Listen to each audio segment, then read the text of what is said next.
Lenny, could you bring a couple more chairs? We might need them from the back. We've got people back there standing. And I've got a seat up here. Oh, there's two chairs And here, I've got a Annie. seat up here. We got two chairs here. We got Well, seats one up chair here. is mine. Oh, One chair here, one chair's right here. Okay, thank you so very much. Okay, and, oh, Yeah, sorry. yeah. Corky, you're setting up the next one? I am, Okay. I think. I mean, yes, I am. We have a big truck that's pulled in, and so that means Corey is bringing all sorts of things here, and we're so glad to have her show up. But when she walks in the room, we're all going to applaud, okay? I don't care if Gary's speaking, I don't care if we're praying. That woman needs a lot of applause and thanks. I mean, just, Corey was everywhere. She was cooking, she was carrying, she was holding, she was talking, she was, I mean, it was an amazing, amazing effort for her. And it starts right away, you don't have to. I know, I'm just being paid. So, okay, when she comes in. And she won the money, so that was great. And she won the money. She won the 50-50 raffle. Last year she drew my name, this year I drew hers. I swear there's no arrangements. I think it's great. Oh my gosh. How many of the members, trustees of the board do we have here? Could you all stand, please, so people can see who you are?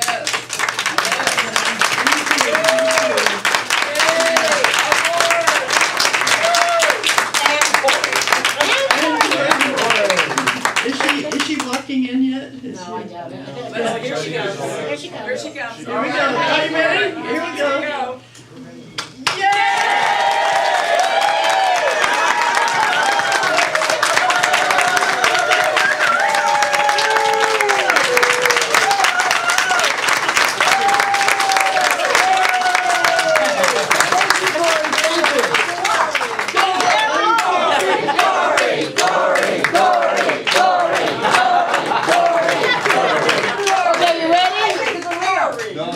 Ready? Let's go. Ooh! Ah! Oh! Yes! No, yeah. Corey, we were just talking about you and what a wonderful job you did. You were everywhere doing everything, and as head of this year's celebration and conference, you were incredible. Yes. Yes, you I'm were. not done yet. Got the food out of the bag. What, that door open? It'll blow up? It will go up. Okay. Okay, we're going to be doing that. Continue your story, Richard. Okay. Okay.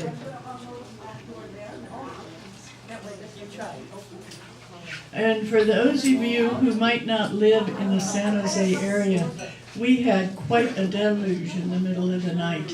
And this morning, it's like all of a sudden we are getting weather in May, and it was incredible. It was incredible. And you know, some people say, "Oh, but it's raining." I go, "Oh, yes, yes." So don't watch your words. Watch your words. You know, be thankful. California had a lot of years of drought. So when it rains, say, "Thank you." Oregon's had a lot of drought too, so we can send some of it there too. Okay. Well, today's speaker, and this is kind of a little bit crass to say, but if you happen to go into this bathroom after the service, there is a huge poster, and it says Enlightenment on it by Gary Springfield. Yes. Many people had said, "I didn't know that you knew the man who had that poster up there." It was like, you know, an airtay or something in our bathroom, because you have time to go in there and look at it and appreciate it and enjoy it. So I don't know how many honors you have like that, Gary, but that is considered an honor. I always love it when people copy on the throne. Yes, yes. And get enlightened, I mean, you know. If your aura would look like that, you would be enlightened. Yes. And Reverend Gary Springfield came up all the way from the Monterey Bay area, and he was there today. Did you go home last night? I did, and it rained like cats and dogs getting here. Yeah, I bet it was. So thank you so much for that. And he is our speaker today. Yay, And yay. it feels like we do have royalty in the house. We so appreciate you making that trip and being here. And thank you for your workshop yesterday. The meditations that you did were incredible. They not only opened you up thought-wise, but they opened up your heart and your spirit. And when somebody can do that for you, you know you're in the presence of greatness. And would you please welcome Reverend Gary Springfield.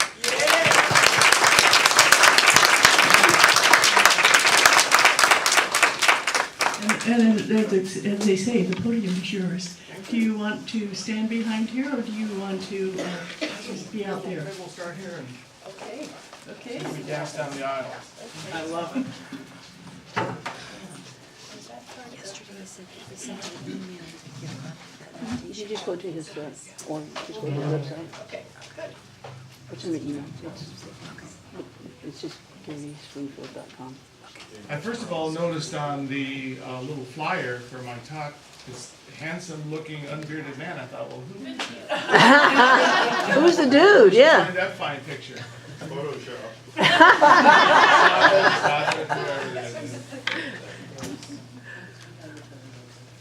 Well, good morning, my friends. Good morning. Fellow travelers upon the circuitous and rocky road to enlightenment. When I was preparing this speech, I thought, that should be Ben and Jerry's ice cream flavor.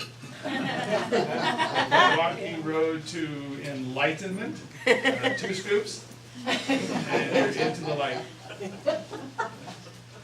Into No the cone wish. enlightenment. Literally that easy. 2 scoops.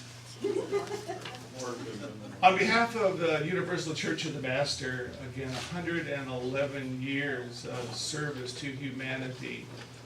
So many of us in this room, part of that organization. I've been a daughter church since 1982. Wow. And it has served me exquisitely and beautifully in my life. Also on behalf of the Church of the CCL, the Center for Creative Living, and the great works that they do, always in service, their good works to humanity. So thank you for having me here.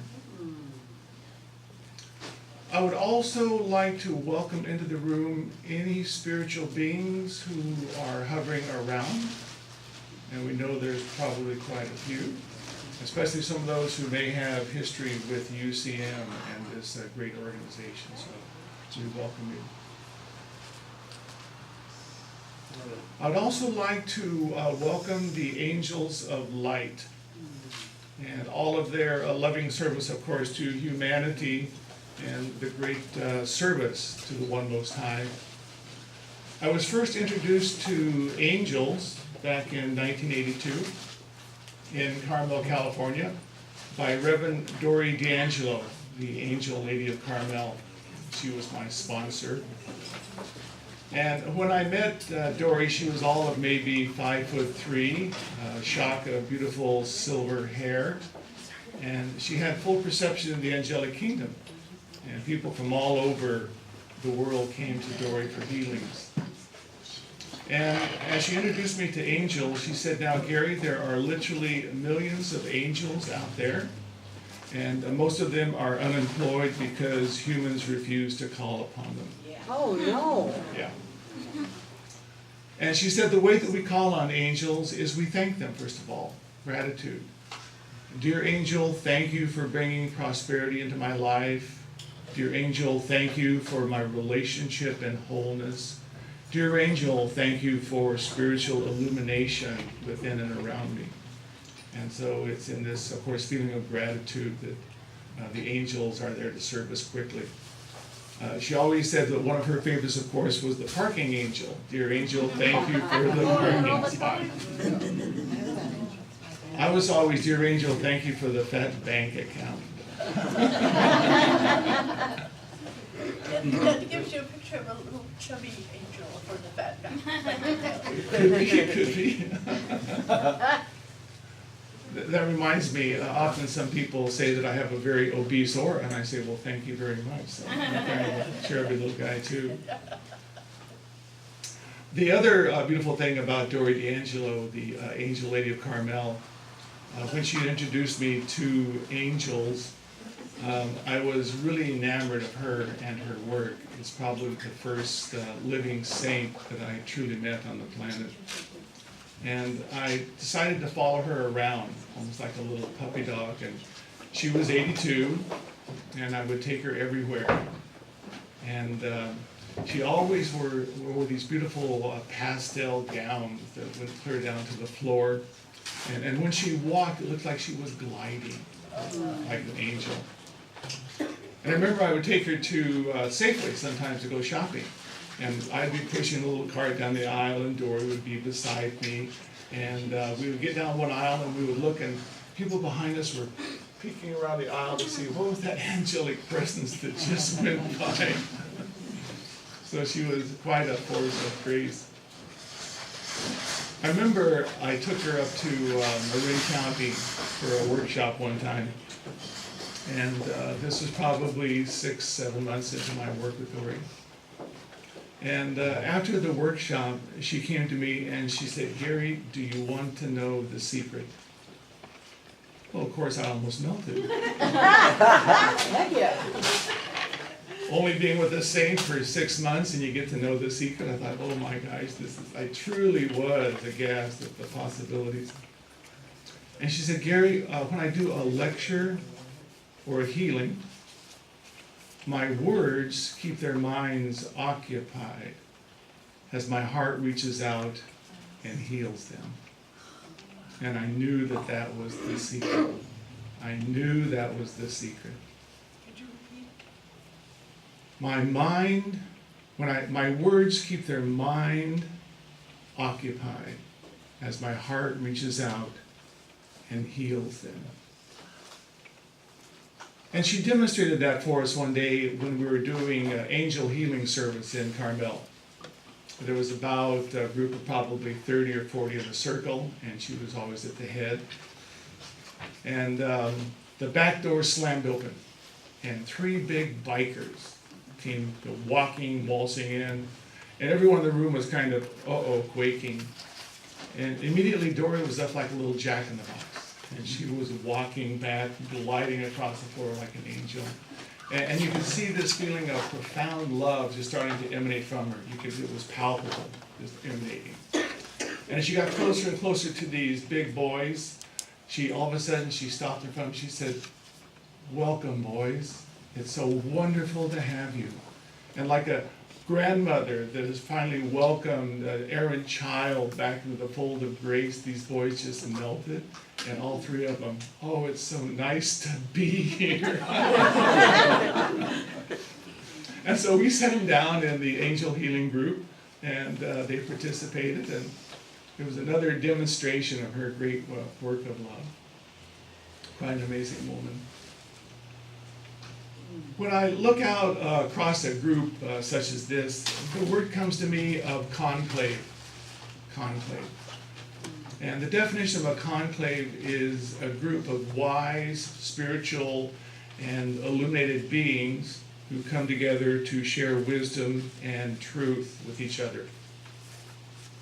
Now, in the ancient past, often conclaves were assembled, and they then brought in some auspicious time the information that was for the unfolding of the governments, the health of the people, the economy, whatever was necessary to continue to uplift and enlighten the society. But today, we don't have an enlightened society. We in this room, we are always focused upon enlightenment and the joy of love. But we know that our governments and our institutions, they've fallen into the level of more of the mind, of thinking, and somewhat lost, to say the least.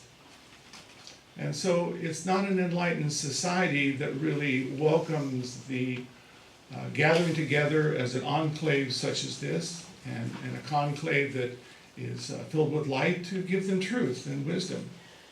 So it might seem that we might be outsiders.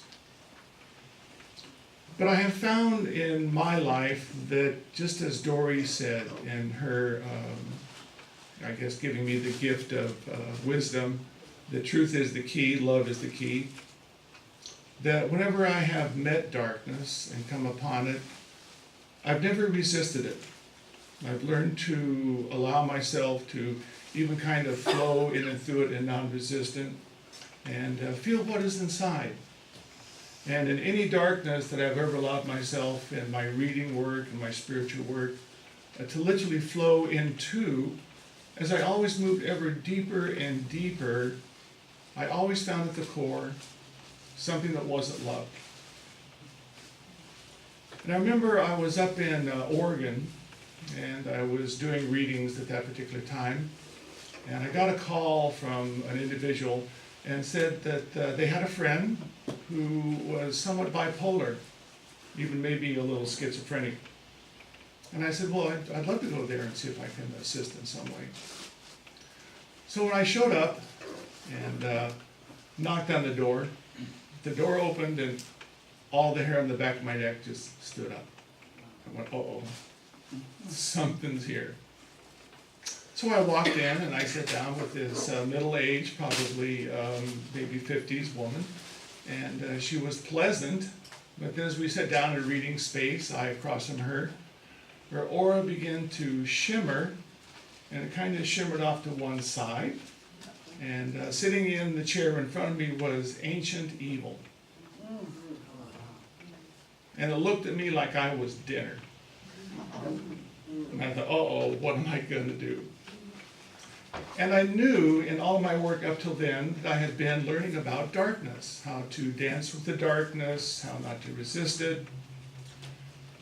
And so I went inside and I said, okay, I said, what do we do here? I said, well, we open our heart and we allow the light of the Christ, the love of Mary to flow from us, like we know that. And as it began to flow in and through this presence in front of me that was going to have me for dinner,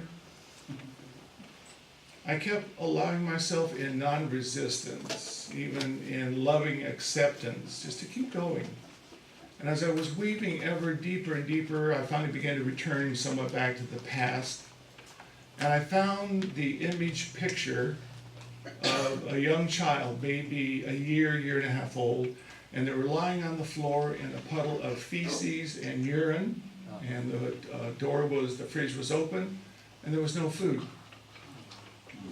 And so from this great time of pain, of suffering, of neglect, of abuse, this entity, this child, that now wasn't unconditionally loved, began to weave around it darkness to protect it. So when something would come that was challenging, it would simply bring more darkness. And pretty soon it had assembled a dark energy field that now was affecting this woman, because she had not really learned how to process that childhood memory, to really go back and learn to love herself.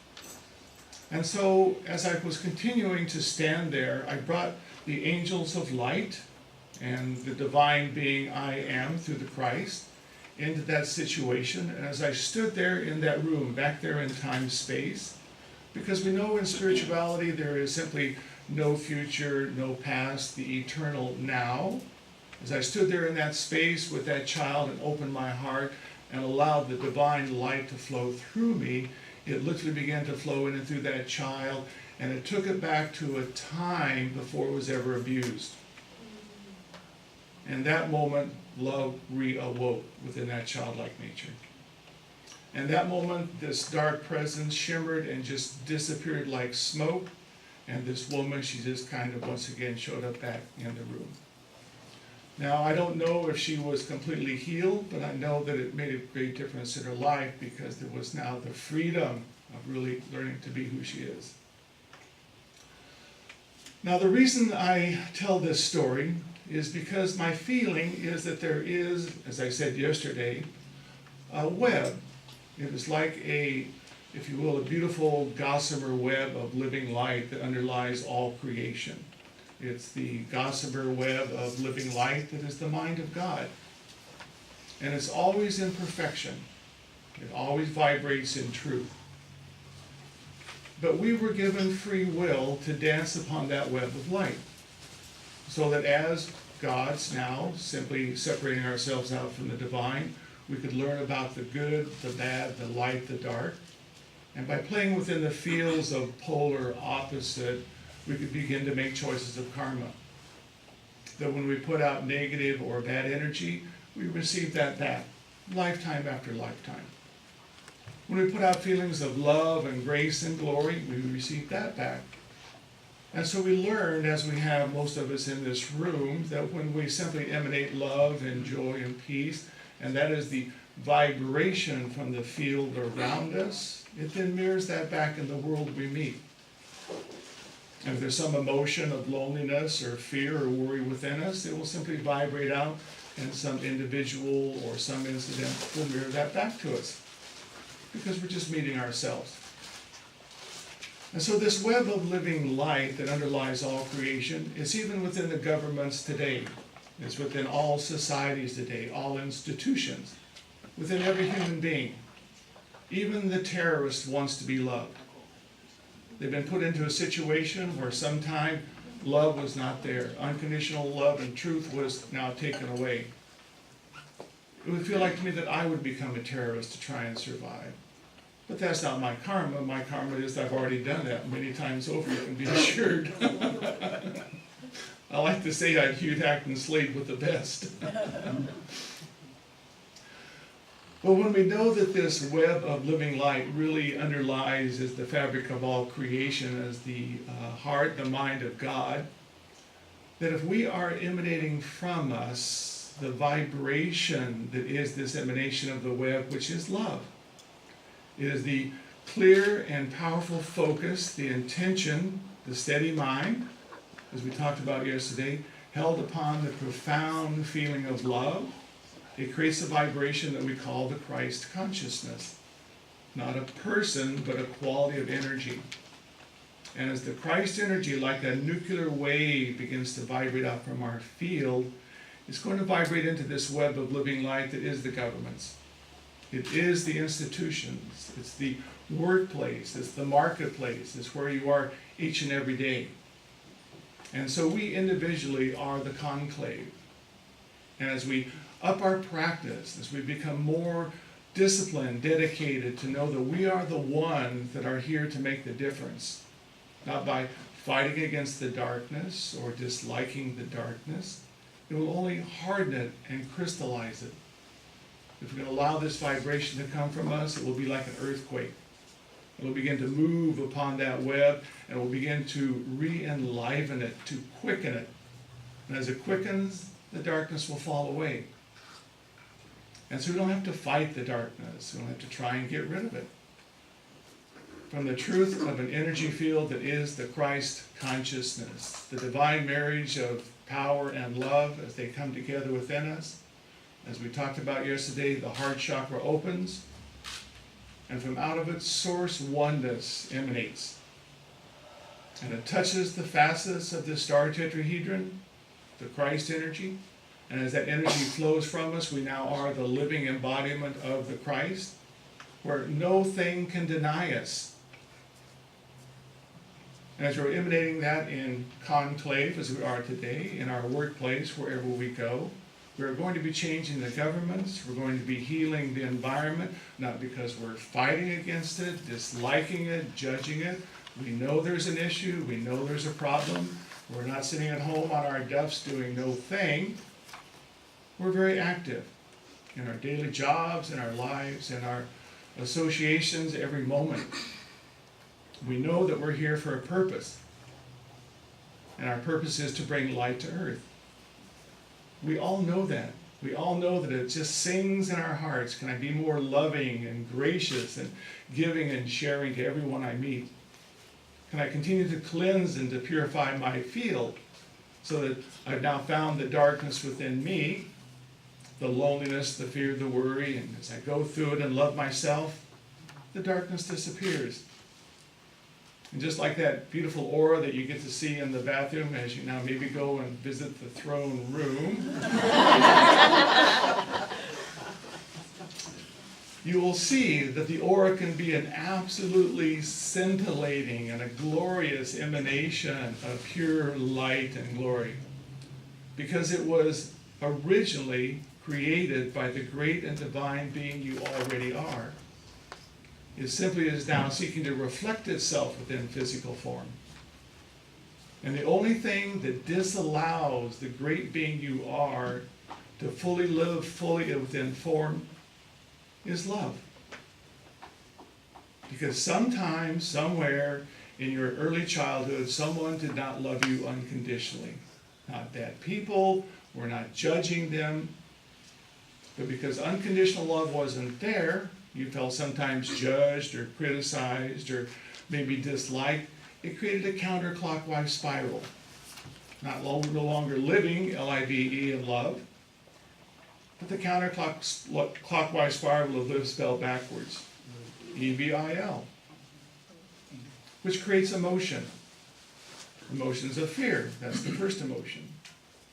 Finally reaches to sadness, then to grief, then shame, then blame, then frustration, then anger, then hatred. All of those simply symptoms of lack of love. And it's from that feeling of lack of love that is simply the field within you, that is the relationship you have with this divine and sacred child, that is keeping the divine soul to be fully entering into the physical form. And so this is why our spiritual practice is about grounding, being really present in the moment, and not simply going up and out. When I began my spiritual work in 1978 it was, I started with transcendental meditation. I loved it. It gave me a great focus, it gave me a great organization. I went to all the different retreats that they had, and I went through the whole program. But then after 3 years of doing that, I began to be observing that everyone's aura was floating from about the shoulders up. And there was no one home. The lights are on, but no one's home.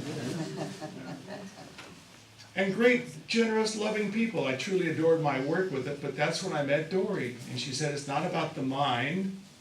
It's about the mind and the heart unified. Bring the mind into silence. Drop it down to the heart. Learn to love yourself profoundly and unconditionally.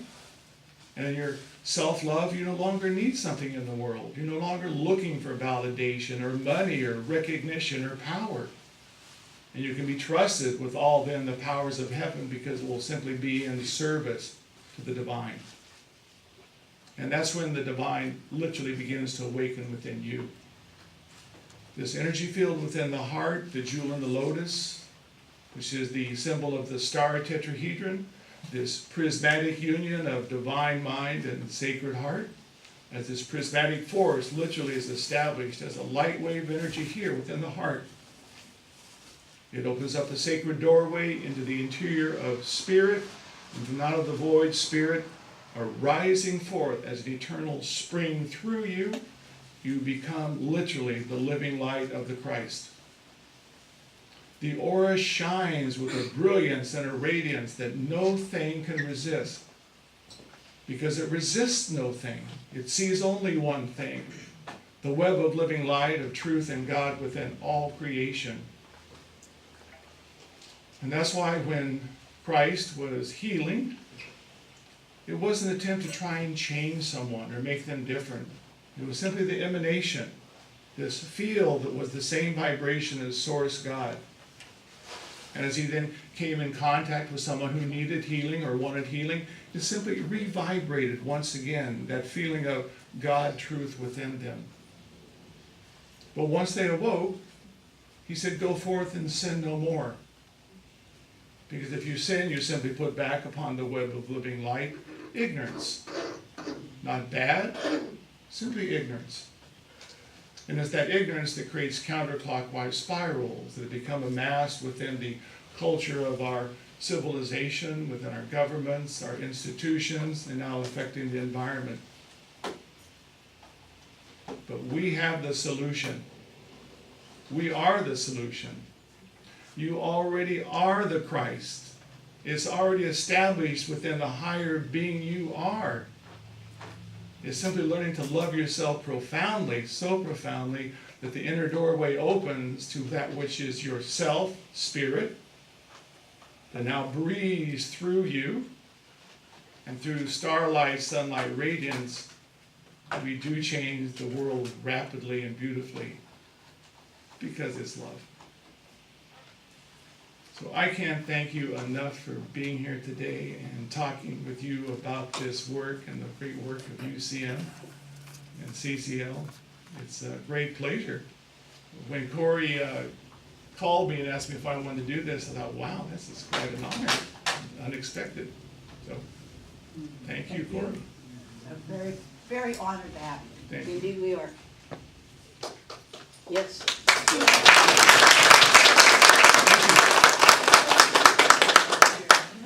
So great. Does anybody have any questions? Yeah, questions, please.